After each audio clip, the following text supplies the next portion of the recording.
geographically in the interplay between a growing capitalism in the Mediterranean and the North Atlantic, and a growing colonialism in other areas of the planet.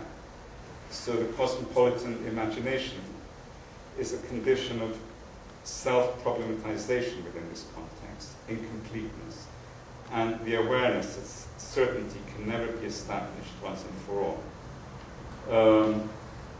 As a methodologically grounded approach, critical cosmopolitanism has a very specific task: to discern or make sense of societal transformation by identifying new or emergent social realities. So in that respect, coming back to the idea of nostos and nostalgia, or the disease of nostalgia, which is a disease for homecoming or a lost home. But this can also be seen as a transformative critique or a nostalgia for the future, or as a desire for a homecoming in opening up emergent and enabling social realities, which, as Zeyla Ben Habib has argued, is a concern for the world as if it were one's polis, which is furthered by such multiple overlapping allegiances, which are sustained across communities of language, ethnicity, religion, and nationality. And of course, such developments have arisen as a result of cultural polarization, and the kind of things we've all been talking about in this conference, migration, ethnic multiculturalism, etc. So it's no longer possible to see national societies or any particular social form in terms of autonomous actors isolated from the global context. So that cultures themselves are polyvocal, multi-layered, decentered, and fractured systems of action and signification, and is within that fracturing, and as translators or as agents of translators, where are we situated in the fault lines or in the fractions, and where do we put our weight? I think another epistemic shift that cosmopolitanism is trying to make is that of relation, rather than seeing emphasis on ontological difference. And again, there I would like to refer to the Caribbean, and Edouard Glissant in particular, who talks about the poétique de relation, and the idea of the archipelago and the open sea. And this is also a metaphor that's been very important for me as both as someone living on another island that's caught between three continents. So in a sense, all of this that I'm saying is a way of extracting a kind of geopoetics from the geopolitics, and the geopoetics being a way of resisting or transforming, being an agent of geopolitics. And in that respect, my relationship to the Caribbean has been also a kind of interesting dialogue, in the sense that islands like my own that have tried to find identity and significance by, say, identifying with Athens or Istanbul or Ankara, seeing that as the center and we being a kind of peripheral island and connecting up to that tradition. In the Caribbean, there has been a kind of poetics of transformation, or poetics of translation, or poetics of relation. And that's very much seen in the whole Creole poetics and the Creole continuum and a way of writing, which is challenging the metropolis in a way that Cyprus, although it's in the old world and has followed the European tradition, and has therefore, in a sense, been behind, if I want to use that progressive, although it has a progressive sound to it.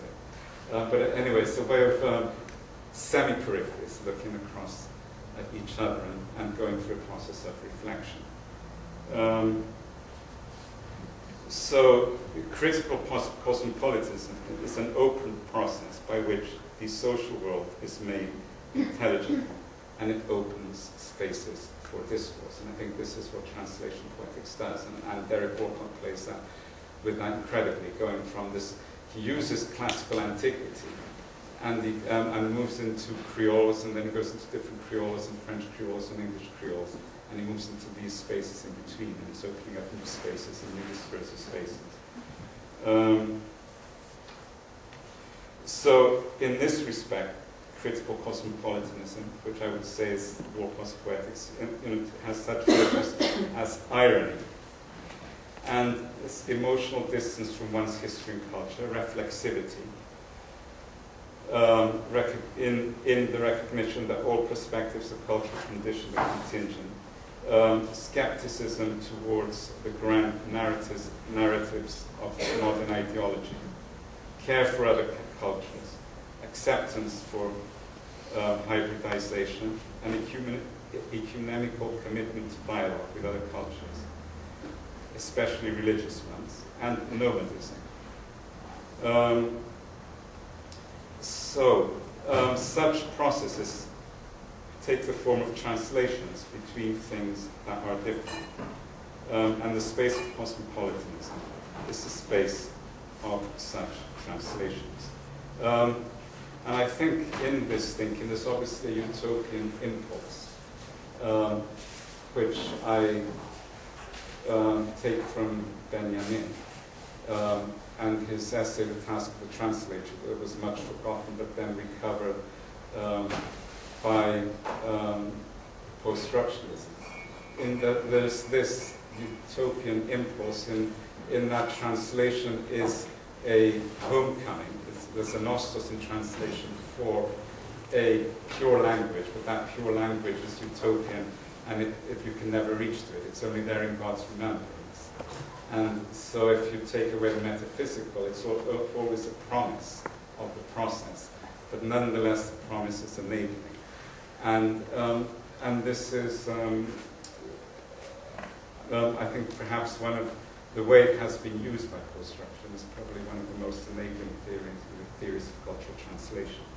Although he talks of harmony, and I prefer the word counterpoint rather than harmony between languages, because that also emphasizes the differences in hegemony and power and the strong and weak cultures, and the kind of contrapunteo that Ortiz or Said spoke about. So while the capacity for translation have always existed, not only since the advent of writing, but even before. I mean, the Creole cultures were, there was a lot of oral translation that went on. This is how the Creole cultures emerged from pidgins.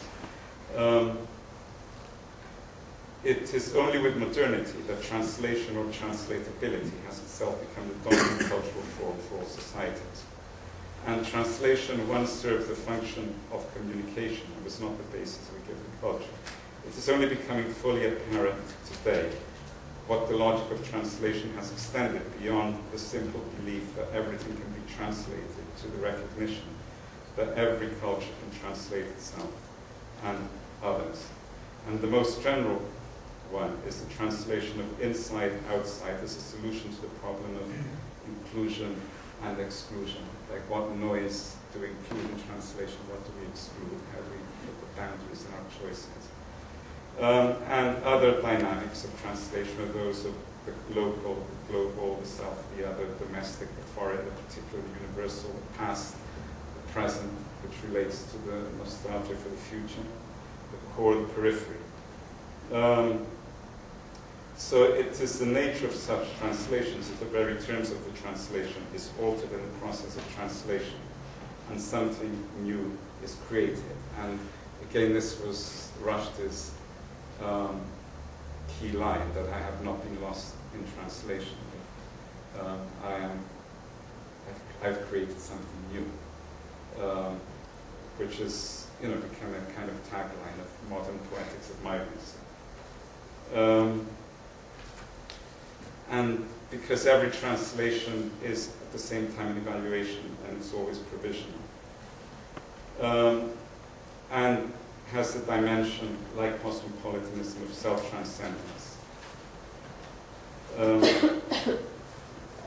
So conceived of in such terms, cosmopolitanism entails the opening up of normative questions within the cultural